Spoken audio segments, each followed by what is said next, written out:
കൃഷ്ണായ വാസുദേവായ ഹരയേ പരമാത്മനെ പ്രണതക്ലേശനാശായ ഗോവിന്ദായ നമോ നമഃ. ശ്രീമദ് ഭാഗവതം ഏകാദശ സ്കന്ധം അധ്യായം 6. നമ്മൾ ദേവന്മാരുടെ സ്തുതി ചെയ്തുകൊണ്ടിരിക്കുകയാണല്ലോ. 14 കഴിഞ്ഞു. 15 ഇന്ന് വായിക്കാം. സ്തുതിക്ക് പിന്നെ അങ്ങനെ കണ്ടിന്യൂവേഷൻ എന്ന് പറയാമല്ലോ.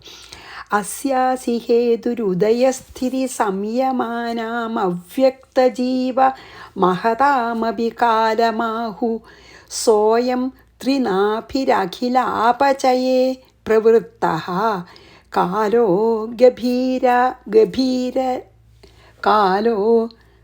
ഗഭീരായ എന്നല്ലേ? അതെ, കാലോ ഗഭീരസ്യ എന്നാണ്. കാലോ ഗഭീരസ്യ ഉത്തമപൂരുഷസ്ത്വം. അപ്പോൾ നമുക്കതിൻ്റെ അർത്ഥം നോക്കാം. അസ്യ ഉഭയസ്ഥിതി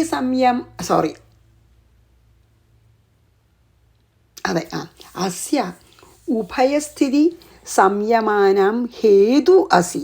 അതായത് അങ്ങ് ഈ പ്രപഞ്ചത്തിൻ്റെ സൃഷ്ടിസ്ഥിതി സംഹാരങ്ങൾക്ക് ഹേതുവാണ്, കാരണമാണ് അല്ലേ?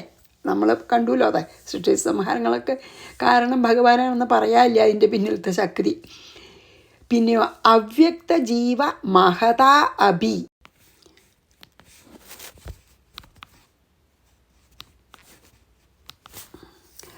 പിന്നെന്താണ് പറയണത്? അതിനൊരു ഫോൺ വന്നു, അതാണ് കേട്ടോ. അത് അവ്യക്ത ജീവ മഹത അഭി കാലം ഹാവു. അങ്ങ് പ്രപഞ്ചത്തിൻ്റെ സൃഷ്ടി സംഹാരങ്ങളുടെ കാരണമാണ്. പിന്നെ പ്രകൃതി ജീവൻ മഹത്തത്വം ഇതിൻ്റെ മുഴുവൻ നിയന്താവുമാണ്. കാലം ആഹൂന്ന്. അതായത് വേദങ്ങളൊക്കെ പറയണു കാലം ആഹു മീൻസ് ഇവിടെ വേദങ്ങൾ പറയുന്നുണ്ട് പ്രകൃതിയുടെയും പുരുഷൻ്റെയും ജീവനോ പുരുഷനെന്നും പറയാം, പ്രകൃതിയുടെയും പുരുഷൻ്റെയും മഹത്തത്വത്തിൻ്റെയും ഒക്കെ നിയന്താവും ആണെന്ന് വേദങ്ങൾ ഘോഷിക്കുന്നു. കാലം ആഹു സഹ അയം. അങ്ങനെയുള്ള അങ്ങ് ഗഭീരസ്യ അഖിലാപചയേ പ്രവൃത്തഃ. വളരെ വേഗം എല്ലാറ്റിനെയും നശിപ്പിക്കാനായിക്കൊണ്ട് കാലസ്വരൂപനുമാണ്. അതാണ് പറയണത്. ഇങ്ങനെ പ്രകൃതിയുടെയും പുരുഷൻ്റെയും മഹത്വത്തിൻ്റെയും നിയന്താവാണ്, സൃഷ്ടി സംഹാരങ്ങളുടെ കാരണഭൂതനാണ്. പിന്നെയോ അങ്ങനെയുള്ള അങ്ങ് എല്ലാറ്റിനെയും വേഗം നശിപ്പിക്കാൻ, ഗഭീരസ്യ അഖിലാപചയെ എല്ലാറ്റിനെയും നശിപ്പിക്കാൻ പ്രവർത്തിച്ചു കൊണ്ടിരിക്കുന്ന ആരാണ്? എങ്ങനെയുള്ള കാലസ്വരൂപൻ? തൃണാഭിഹി കാലഹ. അതായത് ഈ ചാതുർമാസ്യത്രയം എന്ന് പറയും. അതായത് 4 മാസം, ഒരു കൊല്ലം എന്ന് പറഞ്ഞാൽ 12 മാസമല്ലേ? അപ്പോൾ 4 മാസമായിട്ട് എടുക്കാച്ചാൽ 3 പ്രാവശ്യം 4 മാസം അല്ലേ? ചാതുർമാസ്യത്രയം. ആദ്യത്തെ 4 മാസം ഒരു ത്രയം, പിന്നത്തെ 4 മാസം വേറൊരു ത്രയം, അവസാനത്തെ 12 ആണല്ലോ, 3 12. അപ്പോൾ പിന്നത്തെ അവസാനത്തെ 4, അപ്പം അങ്ങനെ 3 ചാതുർമാസ്യത്രയം എന്ന് പറയാം. അപ്പോൾ അങ്ങ് ഈ ചാതുർമാസ്യത്രയങ്ങളെ നാഭിയായി വെച്ചുകൊണ്ട് എന്താണ് അതായത് കാലസ്വരൂപനായിട്ട് ഭവിച്ചിട്ടാണ് ഈ നശിപ്പിക്കണത്. ആയതിനാൽ അങ്ങ് ഉത്തമ പുരുഷൻ തന്നെയാണ് എന്ന്. ത്വം ഉത്തമ പുരുഷ എന്ന് അതാണ് പറഞ്ഞത്. എന്താണ് ഒന്നിച്ച് പറയാച്ചാൽ പ്രകൃതി, പുരുഷൻ, മഹത്വത്വം ഇവയുടെയൊക്കെ നിയന്താവും, ലോകത്തിൻ്റെ സൃഷ്ടിസ്ഥിതി സംഹാരങ്ങൾക്ക് കാരണവും. അതുമാത്രമല്ല എല്ലാറ്റിനെയും വേഗം നശിപ്പിക്കാനായിക്കൊണ്ട് പ്രവർത്തിച്ചു കൊണ്ടിരിക്കുന്ന ചാതുർമാസ്യങ്ങളാകുന്ന അല്ലേ 3 നാഭികളോട് കൂടിയതും. അതാണ് ഗഭീരെന്ന് പറഞ്ഞു. നല്ല വേഗം, ആർക്കും തടുക്കാൻ പറ്റാത്ത വേഗത്തോടു കൂടിയതും ആയ ഈ കാലസ്വരൂപനായിട്ടുള്ള പുരുഷോത്തമൻ ആണ് അങ്ങ്. അങ്ങനെയുള്ള പുരുഷോത്തമനാണ് അങ്ങ്. കാലസ്വരൂപനാണ്. സൃഷ്ടിസ്ഥിതി സംഹാരം ഉണ്ടെങ്കിലും കാലസ്വരൂപനായിട്ട് എല്ലാറ്റിനെയും നശിപ്പിക്കുന്നു അല്ലേ? ഓരോ കൊല്ലം ഇങ്ങനെ കഴിഞ്ഞ് വരുമ്പോഴേ അതാണ് ആ കൊല്ലമാകുന്ന നാഭിത്രയത്തിൽ സഞ്ചരിച്ചുകൊണ്ട്, അതായത് നമുക്ക് തടുക്കാൻ വയ്യാത്ത അത്ര വേഗത്തിൽ ഈ കാലസ്വരൂപൻ കാലത്തിനെ ഇങ്ങനെ കാലത്തിനെ വഹിച്ചുകൊണ്ട് ഓടുകയാണ് ശരിക്കും അല്ലേ? അങ്ങനെ അങ്ങ് കാലസ്വരൂപിയായിട്ടുള്ള പുരുഷോത്തമനും ആണ് എന്നാണ് പറഞ്ഞത്. അസ്യാസി ഹേതുരുദയസ്ഥിതി സംയമാനാമവ്യക്തജീവമഹതാമപി കാലമാഹു സോയം ത്രിനാഭിരഖിലാപചയേ പ്രവൃത്തഃ കാലോ ഗഭീരാസ്യ ഉത്തമപൂരുഷസ്ത്വം. അങ്ങനെ കാലചക്രം തിരിക്കണം വളരെ തടുക്കാൻ വയ്യാത്തത്ര വേഗത്തോടു കൂടി. അതും ഭഗവാൻ തന്നെയാണ്. കാലത്തിന് കാലസ്വരൂപനായിട്ട് വന്ന് എല്ലാറ്റിനെയും വേഗം വളരെ എന്താണ് തടുക്കാൻ വയ്യാത്ത വേഗതയോടി വന്ന് നശിപ്പിക്കുന്നതും ഭഗവാൻ തന്നെയാണ്. ചാതുർമാസ്യം അത് പറഞ്ഞുല്ലോ. ഇനി 16 അതായത് യോഗമായി ഉപയോഗിച്ചിട്ട് അല്ലെങ്കിൽ പ്രകൃതി ഉപയോഗിച്ചിട്ട് ഭഗവാൻ തന്നെയാണല്ലോ സൃഷ്ടി നടത്തുന്നത്. അത് നമ്മൾ കണ്ടില്ലേ. ത്വത്തപ്പുമാൻ സമധിഗമ്യയാസ്യ വീര്യം ധത്തേ മഹാന്തമിവ ഗർഭമമോഘവീര്യഃ സോയം തയാനുഗത ആത്മന ആണ്ഡകോശം ഹൈമം സസർജ ബഹിരാവരണൈരുപേതം. എന്താണ്? ത്വത്തഃ അതായത് ഭഗവാനിൽ നിന്ന്, അതായത് അങ്ങയിൽ നിന്ന്, പുമാൻ പുരുഷൻ, വീര്യം ശക്തി, വീര്യം തന്നെ, സമധിഗമ്യ അതായത് അങ്ങയിൽ നിന്നാണ് ശക്തി ലഭിക്കുന്നത്. ഏതിന്? യഥ ആയതിനാൽ, അമോഘവീര്യ ഭഗവാന്റെ വീര്യം നിഷ്ഫലാവില്ല, അമോഘവീര്യാണ്. അസ്യ ഈ പ്രപഞ്ചത്തിൻ്റെ ഗർഭേ ഇവ ഗർഭം പോലെ മഹാന്തം മഹത്വത്വത്തെ ധത്തെ ധരിക്കുന്നു. സഹ അയം ആ പുരുഷൻ തഥാനുഗത ആ മായാശക്തിയാൽ അനുസരിക്കപ്പെട്ട്, അതായത് ജീവനെ ആത്മനഃ തൻ്റെ അടുക്കൽ നിന്ന് ബഹിരാവരണൈഹി ഉപേതം മനസ്സ് അഹങ്കാരം പഞ്ചഭൂതങ്ങൾ അതാണ് 7 ബഹിരാവരണം. ബാഹ്യ ആവരണങ്ങളോട് കൂടിയ മനസ്സും അഹങ്കാരവും പഞ്ചഭൂതങ്ങളാണ് 7 ആവരണം കേട്ടോ. മനസ്സ് പിന്നെ ഈ പിന്നെ അന്ധക്കരണത്തിന് ഒന്നിച്ച അഹങ്കാരം എന്ന് പറഞ്ഞെടുക്കുകയാണ്. അവിടെ അഹങ്കാരം മനസ്സിലത്തെ അന്ധക്കരണത്തിലത്തെ മനസ്സിനെ അഹങ്കാരത്തിനെ മാത്രമാണ് ഇപ്പം മെൻഷൻ ചെയ്യണം. പിന്നെ പഞ്ചഭൂതങ്ങൾ അതാണ് അത്ര 7 ആവരണം. അതൊക്കെയാണ് ബഹിരാവകരണങ്ങളോട് കൂടിയ ഹൈമം സ്വർണ്ണമയമായ അണ്ഡകോശം ബ്രഹ്മാണ്ടത്തെ സസർജ സൃഷ്ടിച്ചു. അങ്ങനെയാണല്ലോ ആദ്യം ഉണ്ടായത്. അതാണതിൽ പറയണത് കേട്ടോ. നമ്മൾ സൃഷ്ടിയിലൊക്കെ അത് കണ്ടൂല, അതുകൊണ്ട് നമുക്കിപ്പോൾ അത് അതായത് എന്താണിപ്പോൾ ഇതിൽ പറഞ്ഞു വെച്ചാൽ, അങ്ങയുടെ വീര്യം, അതായത് അങ്ങയിൽ നിന്നാണ് പുരുഷൻ, അതായത് ശരിക്കും ബ്രഹ്മത്തിൽ നിന്നാണ് ഈ പുരുഷന് വീര്യം കിട്ടണതേ. പക്ഷേ അല്ലാതെയും പറയാം, തന്നിൽ ഉറങ്ങിക്കിടക്കുന്ന മായയിലേക്ക് വീര്യം നൽകിയാലും മതിയല്ലോ, ബ്രഹ്മത്തിൽ നിന്ന് തന്നെ. അല്ലെങ്കിൽ പുരുഷനാണ് ആ വീര്യം നൽകണമെന്ന് നമുക്ക് വിചാരിക്കാം. ആ ബ്രഹ്മത്തിൻ്റെ ഒരു ശക്തിയാണ് പുരുഷന്, അല്ലെങ്കിൽ ഉത്തമ പുരുഷൻ തന്നെ എടുക്കുക. നമുക്ക് ബ്രഹ്മത്തിനെ ഉത്തമ പുരുഷൻ എന്ന് പറയുകയാണെങ്കിൽ ഉത്തമ പുരുഷൻ്റെ വീര്യം ആണ് പ്രകൃതിക്ക് നൽകണത്, മായയ്ക്ക്. ആ വീര്യം എങ്ങനത്തെ വീര്യമാണ്? അമോഘ വീര്യമാണ്. അമോഘ വീര്യമാണ് പുരുഷൻ്റെ വീര്യം. അമോഘമാണ്, നിഷ്ഫലാവില്ല. എന്നിട്ട്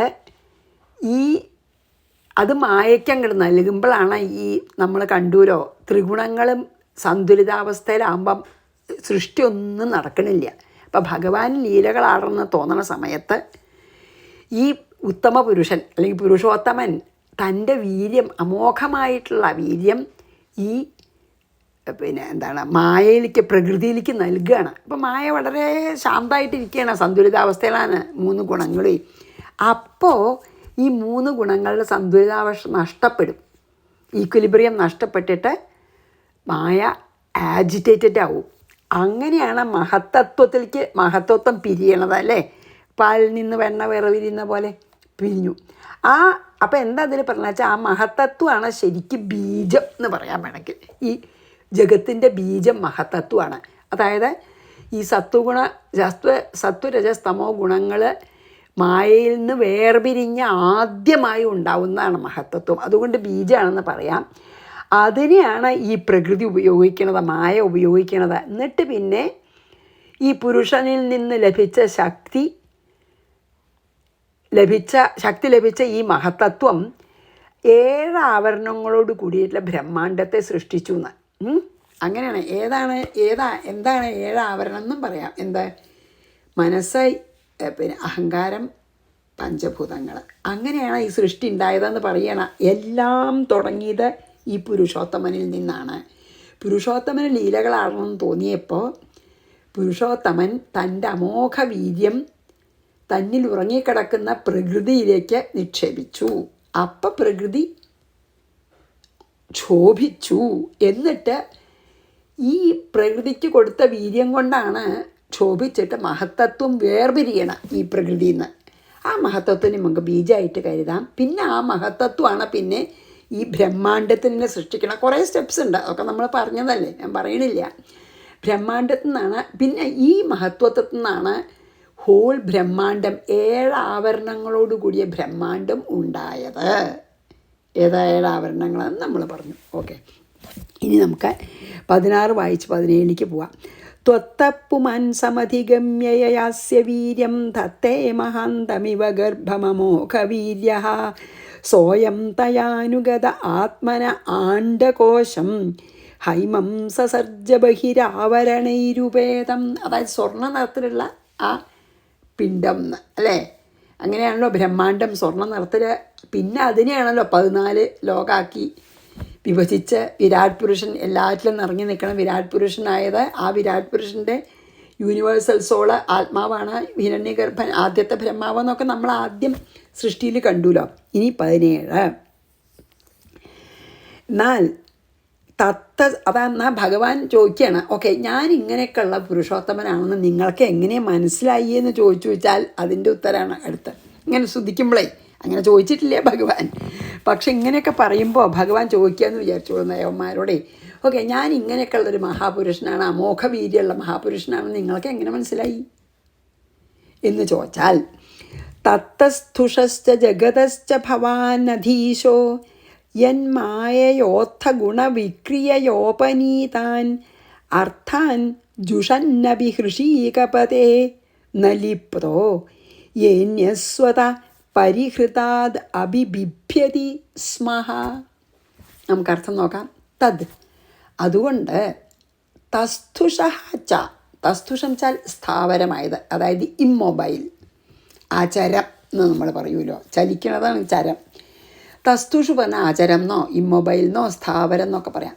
ജഗതഹാച്ച അതായത് സ്ഥാവരം ജംഗമവും, ജംഗമം വെച്ചാൽ മൂവ് ചെയ്യണത്, ജംഗമവും ആയിട്ടുള്ള പ്രപഞ്ചത്തിന് അല്ലേ, ചരാചരം ആണല്ലോ പ്രപഞ്ചം, സ്ഥാവരജംഗമമായ പ്രപഞ്ചത്തിന് ഭവാൻ അങ്ങ്, അധീശ അങ്ങാണ് ഈശ്വരൻ അല്ലെങ്കിൽ നിയന്താവ്, അതിനെ മുഴുവൻ നിയന്ത്രിക്കുന്നത് അങ്ങാണ് ഈ സ്ഥാവരജംഗമായ ജഗത്തിന്.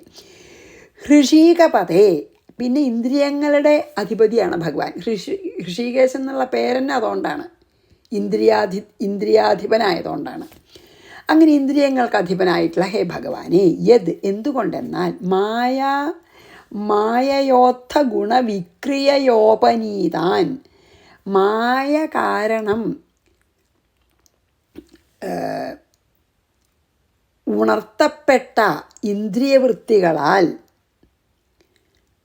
ഉപനീതാൻ തൻ്റെ അരികിലേക്ക് കൊണ്ടുവരപ്പെട്ട അർത്ഥാൽ, അതായത് ഈ ശബ്ദം മുതലായിട്ടുള്ള ഈ പഞ്ചഭൂതങ്ങളൊക്കെ തന്മാത്രകളും ഭൂതങ്ങളും, ജുഷന്നബി ഭഗവാൻ അതിലൊന്നും ഇൻവോൾവ്ഡ് അല്ല, സാക്ഷിയായി, ജുഷന്നബി സാക്ഷിയായിട്ടിരുന്ന് അനുഭവിച്ചു കൊണ്ടിരുന്നിട്ടും ലിപ്ത അതിനോട് ബന്ധമില്ല. എങ്ങനെയറിയാം? ഭഗവാൻ തന്നെ പ്രവേശിച്ചിട്ടാണ്, പക്ഷെ അതിനോട് ചേർന്നു ഇരിക്കും, വേർപെട്ടിരുന്ന ഒരു വെറും സാക്ഷിയാണ്.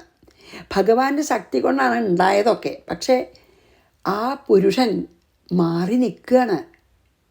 എന്തായിട്ട്? സാക്ഷി മാത്രമായിട്ട്. പുരുഷൻ ആ വീര്യം കൊടുത്തേ ഉള്ളൂ, പിന്നെയൊക്കെ മായ, അതിനെയൊക്കെ സാക്ഷിയായിട്ട് നോക്കി നിൽക്കണേ ഉള്ളൂ. അന്യീയ വേറെ ജീവികൾ സ്വതഃ പരിഹൃതാത് അഭി സ്വയം പരിഹരിക്കപ്പെട്ട വിഷയാനുഭവത്തിൽ നിന്നും ബിഭ്യതി സ്മ ഭയപ്പെടുന്നു. എന്താണ് ഇപ്പം ഇതിൽ പറഞ്ഞു വെച്ചാൽ, ബ്രഹ്മാണ്ടത്തിന് സൃഷ്ടിച്ചു എന്ന് നമ്മൾ കഴിഞ്ഞതിൽ പറഞ്ഞുല്ലോ. ഇനി ഇതിലെന്താ പറഞ്ഞാൽ വെച്ചാൽ ഹേ ഹൃഷികേശ, അല്ലെങ്കിൽ ഇന്ദ്രിയങ്ങളുടെ അധിപതിയായിട്ടുള്ള ഹേ ഭഗവാനെ, മായ കൊണ്ടുണ്ടായിട്ട്, മായ കാരണമാണ് ഈ ഇന്ദ്രിയ വ്യാപാരങ്ങളൊക്കെ, മായ കൊണ്ടുണ്ടായിട്ടുള്ള ഈ ഇന്ദ്രിയങ്ങളുടെ ശക്തി വിഷയങ്ങളെയൊക്കെ അനുഭവിക്കുന്നുണ്ട്. മായ എന്നുണ്ടായതാണ്, ഭഗവാന്റെ ശക്തിയാണ് മായ, അല്ലേ? അമോഘവീര്യം കൊടുത്തു പറഞ്ഞില്ലേ? ആ ഭഗവാന്റെ ശക്തിയായിട്ടുള്ള മായയിൽ നിന്നുണ്ടായിട്ടുള്ള ഇന്ദ്രിയങ്ങൾ വിഷയങ്ങളെ അനുഭവിക്കുന്നുണ്ടെങ്കിലും, ആ വിഷയങ്ങളെ മുഴുവൻ അനുഭവിക്കുന്നുണ്ടെങ്കിലും ആ അമോഘവീര്യം നൽകിയ അങ്ങ് അവയാൽ സ്പർശിക്കപ്പെടുന്നില്ല, അവയൊന്നും അങ്ങേ ബാധിക്കണില്ല. ഈ ഇന്ദ്രിയങ്ങൾക്ക് കൊടുത്തു ശക്തി, മായയിൽ നിന്നുണ്ടായത് ഇന്ദ്രിയങ്ങൾ, മായയ്ക്ക് ശക്തി കൊടുത്തത് ഭഗവാൻ. ആ മായയിൽ നിന്നുണ്ടായ ഇന്ദ്രിയങ്ങളൊക്കെ വിഷയസുഖം അനുഭവിക്കുന്നുണ്ടെങ്കിലും അതൊന്നും ഈ അമോഘവീര്യം നൽകിയ പുരുഷോത്തമനെ ബാധിക്കണില്ല, സ്പർശിക്കണില്ല. എന്നാൽ ഈ ജീവന്മാർക്കോ, ഈ ജീവാത്മാക്കൾക്കോ വാസ്തവത്തിൽ ഇതില്ലാത്തതാണെങ്കിലും വിഷയങ്ങളെങ്കിൽ അവയുടെ ബാധയിൽ അവർ പെടുന്നുണ്ട്. നമ്മളൊക്കെ വിഷയബാധയിൽ പെടുന്നു, അല്ലേ? പക്ഷേ കണ്ടുകൊണ്ട് നിൽക്കണ ഇതിൻ്റെയൊക്കെ കാരണക്കാരനായിട്ടുള്ള ഭഗവാനെ അത് സ്പർശിക്കണില്ല. എല്ലാ ചരാചരങ്ങളുടെയും നിയാമകൻ അങ്ങാണ്, അല്ലേ? അതാണിപ്പോൾ ഇതിൽ പറഞ്ഞത്. എന്താ വെച്ചാൽ അങ്ങ് നൽകിയ ശക്തി, അങ്ങിൽ നിന്ന് ലഭിച്ച ശക്തി സമ്പാദിച്ചിട്ടാണ് ഈ മായ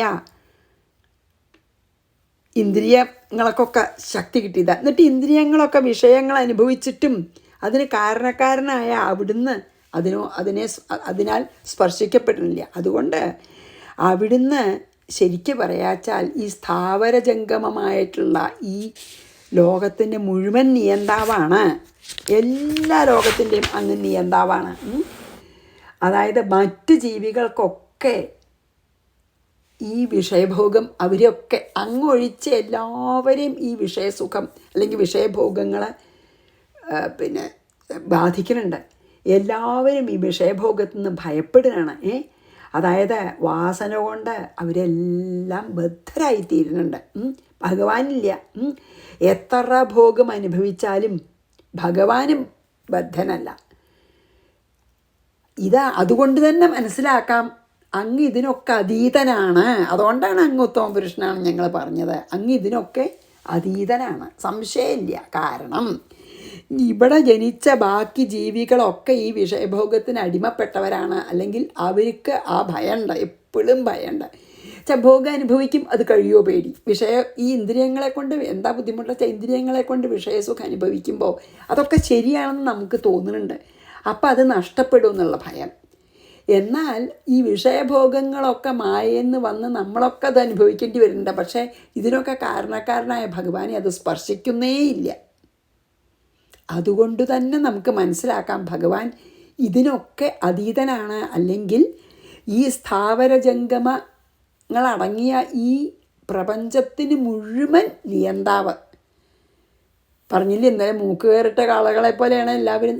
ഈ പ്രപഞ്ചത്തിൻ്റെ മുഴുവൻ നിയന്താവാണ്, നിയന്ത്രിക്കുന്ന ആളാണ് ഭഗവാൻ. ഈ ഒറ്റ കാരണം കൊണ്ട് മനസ്സിലാക്കാൻ. കാരണം ഞങ്ങളൊക്കെ ഇവിടെ ജനിച്ച എല്ലാ ജീവികളും ഈ വിഷയഭോഗങ്ങളാൽ സ്പർശിക്കപ്പെടുന്നുണ്ട്. വേറെ അങ്ങ് സ്പർശിക്കപ്പെടുന്നേ ഇല്ല, ഇതിനതീതനായി നിൽക്കുന്നു, ഇന്ദ്രിയാധിപനായിട്ട്, അല്ലേ? അതുകൊണ്ട് മനസ്സിലാക്കാം അങ്ങ് പുരുഷോത്തമൻ തന്നെയാണ് എന്നാണ് പറഞ്ഞത്. ഇനി നമുക്ക് 17 വായിച്ച് നമുക്ക് 18 ചെയ്യാം. തത്തസ്ഥുഷശ്ച ജഗതശ്ച ഭവാനധീശോ തന്മായയോത്ഥ ഗുണവിക്രിയയോപനീതാൻ അർത്ഥാൻ ജുഷന്നപി ഹൃഷീകപദേ ന ലിപ്തോ യേനേ സ്വത പരിഹൃതാദ് അഭിബിഭ്യതി സ്മ. എല്ലാവർക്കും ഭയമുണ്ടേ, ഭഗവാൻ അതില്ല. ഇനി എന്താ ആ ഭാവത്തെ ഇപ്പം പറഞ്ഞില്ലേ, സ്പർശിക്കാതെ മാറി നിൽക്കുന്ന ആ ഭാവത്തെ പറ്റി പറയാണ് 18. സ്മായാവലോകകലവദർശിതമാ ഭാവഹാരി ഭൂമണ്ഡലപ്രഹിത സൗരതമന്ത്രശൗണ്ഡൈഃ പത്ന്യസ്തു ഷോഡശസഹസ്രമനംഗബാണൈർ യസ്യേന്ദ്രിയം വിമഥിതും കരണൈർന വിഭ്വഃ. എന്താണ്? വിഭ്യഃ സ്മായാവലോക ലവ ദർശിത ഭാവ ഹാരി ഭൂമണ്ഡല പ്രഹിത സൗരത മന്ത്ര ശൗണ്ടൈഹി. ഒന്നിച്ചാണ്. എന്താ സ്മയം എന്താ? സ്മയം മന്ദസ്മിതാണല്ലോ, പുഞ്ചിരിയോടെ. പിന്നെയോ അവലോക ലവദർശിത, അവലോകം കടക്കൺമിഴികളാൽ. എന്താ? അപ്പോൾ പുഞ്ചിരി മന്ദഹാസത്തോടെ, പിന്നെയോ കടമിഴിക്കോൺ, അതാണ് പിന്നെ അവലോകനം അല്ലേ? കടമിഴിക്കോണുകളാൽ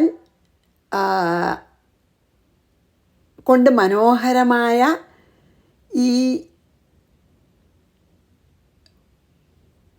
കടമിഴിക്കോണ് കടാക്ഷത്താൽ മനോഹരവും വ്യക്തമായ സ്നേഹത്താൽ, എന്താണ്?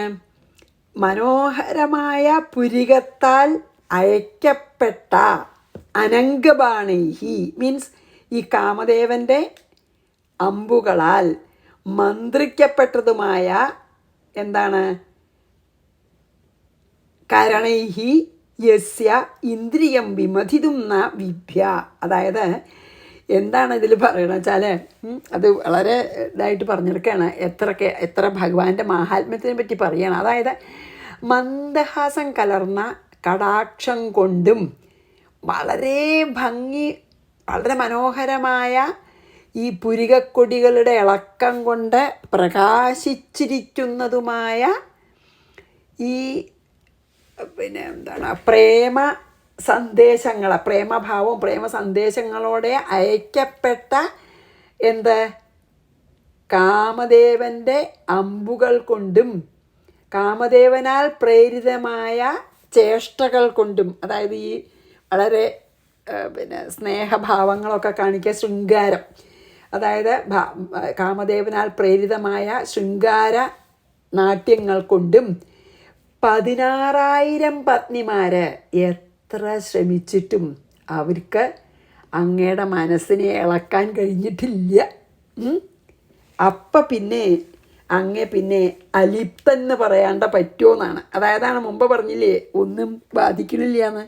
എന്താ അത് പറയാൻ കാരണം വെച്ചാൽ മന്മഥബാണ രൂപം അനംഗബാണി പറഞ്ഞില്ലേ, മന്മഥൻ്റെ അമ്പുകളാകുന്ന ശൃംഗാരചേഷ്ടകളാൽ ഏതൊരു അങ്ങയുടെ ചിത്തം 16 പത്നിയ 16,000 പത്നിമാർക്കും കൂടി ചിത്തത്തിനെ വിമഥിതും ഇളക്കാൻ വിഭ്യ വിഭ്യ എന്ന് പറഞ്ഞു അല്ലേ? വിഭ്യ എന്ന് പറഞ്ഞു, ഇളക്കാൻ പറ്റിയില്ല എന്ന്. അതുകൊണ്ടാണ് അങ്ങ് ശരിക്കെന്നെ അലിപ്തനാണെന്ന് പറയണത്. അതായത് അങ്ങേ ഒരു ശക്തിക്കും അങ്ങേ എന്താ പറയുക ഇൻഫ്ലുവൻസ് ചെയ്യാൻ പറ്റില്ല. 16,008 ഭാര്യമാർ പഠിച്ച പണി നോക്കിയിട്ടും അങ്ങേയറ്റം മന്ദഹസിച്ചുകൊണ്ട് പിന്നെന്താണ് എന്താ പറയുക ഈ അവരുടെ പുരികങ്ങളൊക്കെ ഇളക്കി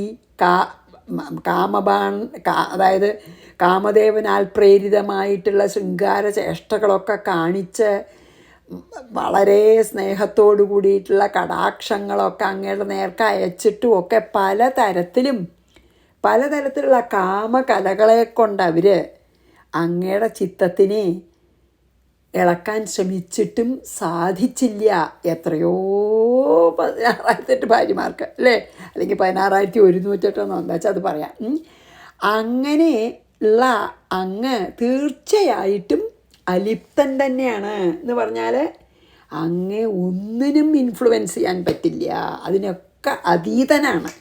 എല്ലാതരം വികാരങ്ങൾക്കും അങ്ങ് അവരുടെ കൂടെ ചേഷ്ടകളൊക്കെ അങ്ങ് ആടുന്നുണ്ടെങ്കിലും അതൊന്നും അങ്ങേ ബാധിക്കണില്ല. അത് വെറും സാക്ഷി മാത്രമായിട്ട് അവരുടെ സന്തോഷത്തിന് അങ്ങ് ചെയ്യുന്നതാണ് എന്നാണ് ഇതിൽ പറഞ്ഞത്. അതായത് അങ്ങയുടെ മനസ്സിനെ ഒരു തരത്തിലും ഇത്രയും സ്ത്രീകൾ കൂടിയിട്ട് പോലും ക്ഷോഭിപ്പിക്കാൻ സാധിച്ചിട്ടില്ല. അങ്ങനെയുള്ള അങ്ങ് ഇതിനെല്ലാം ഉപരിയായിട്ടുള്ള പുരുഷോത്തമൻ തന്നെയാണെന്ന് സംശയാതീതമായി തെളിയുന്നുണ്ട് അതെന്നു പറയാണ്. അപ്പോൾ സ്മായാവലോകലവദർശിത ഭാവഹാരി ഭൂമണ്ഡല പ്രഹിത സൗരതമന്ത്രശൗണ്ഡൈഃ പത്ന്യസ്തു ഷോഡശസഹസ്രമനംഗബാണേര്യസ്യേന്ദ്രിയം വിമതിതും കരണൈർന വിഭ്യഃ. ഇനി 19 കൂടി പറ്റുമോയെന്ന് എനിക്ക് നോക്കട്ടെ കേട്ടോ. വിഭ്യസ്ത്വവാമൃതകഥോ കഥാദവഹാസ്ത്രിലോക്യാഃ പാദാവനേജസരിതശമലാനി ഹന്തും അനുശ്രവം ശ്രുതിഭിരംഘ്രിജമംഗസംഗൈസ്തീർത്ഥദ്വയം ശുചിഷദസ്ത ഉപസ്പൃശന്തി. 19 എന്താണ്? അവാമൃത കഥോദവഹാഹ, അതായത് തങ്ങളുടെ അമൃതമയമാകുന്ന കീർത്തി ആകുന്ന അമൃതമയമായ കീർത്തിയാകുന്ന ജലം കൊണ്ട് പ്രവഹിക്കുന്ന ഈ കീർത്തി നദികളെ, കീർത്തിയുടെ നദികൾ, അതായത് അമൃതം പോലുള്ള കീർത്തി കൊണ്ടുള്ള നദികൾ പാദാവനേജ സരിത, തങ്ങളുടെ തൃപ്പാദങ്ങളെ പ്രക്ഷാളന ജലമായിട്ടുള്ള ഗംഗാ നദികളും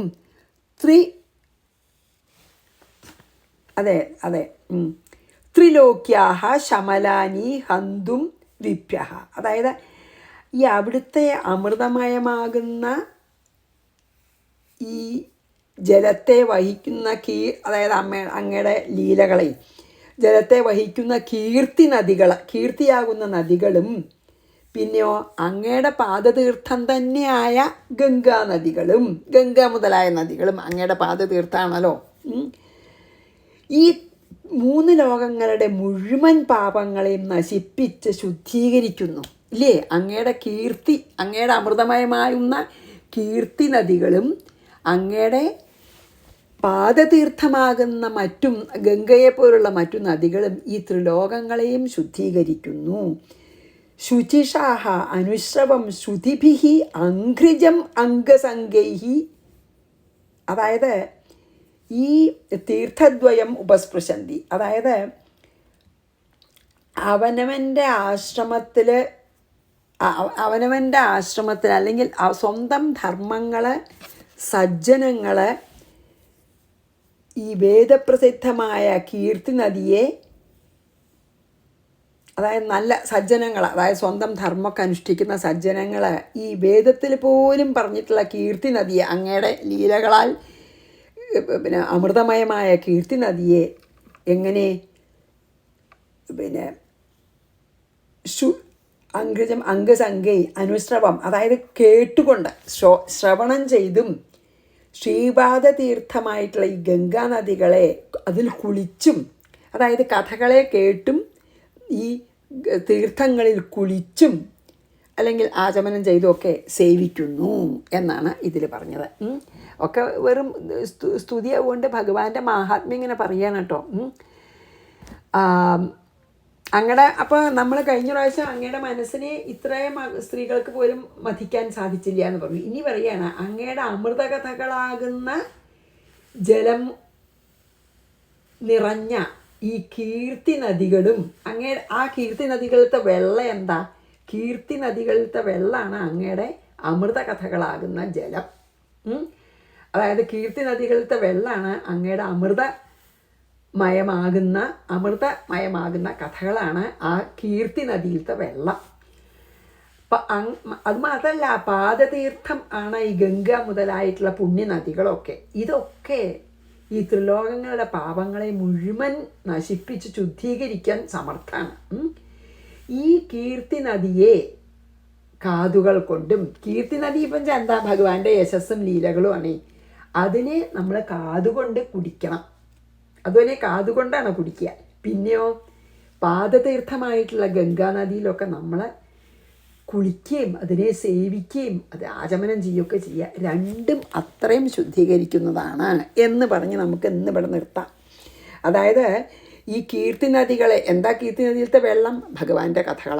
ആ കീർത്തി നദിയിലത്തെ വെള്ളത്തിനെയൊക്കെ നമ്മൾ കേൾക്കുക, ശ്രവണം കൊണ്ടും പാദതീർത്ഥമായ ഗംഗാദി നദികളെ സ്നാനം കൊണ്ടും നമ്മളെല്ലാം ഭക്തന്മാരൊക്കെ സേവിക്കുന്നു എന്ന് പറഞ്ഞ് നമുക്കിവിടെ നിർത്താം.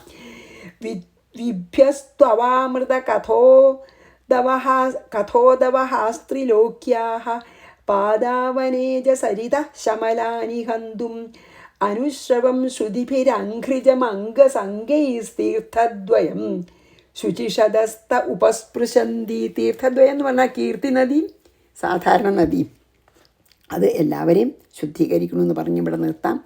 ശ്രീകൃഷ്ണാർപ്പണമസ്തു. സർവത്ര ഗോവിന്ദനാമ സങ്കീർത്തനം. ഗോവിന്ദ ഗോവിന്ദ. ഗുരുവായൂരപ്പ ശരണം. ഇതോടെ ഇവരുടെ സ്തുതി കഴിഞ്ഞു, ദേവന്മാരുടെ. ഗുരുവായൂരപ്പ ശരണം.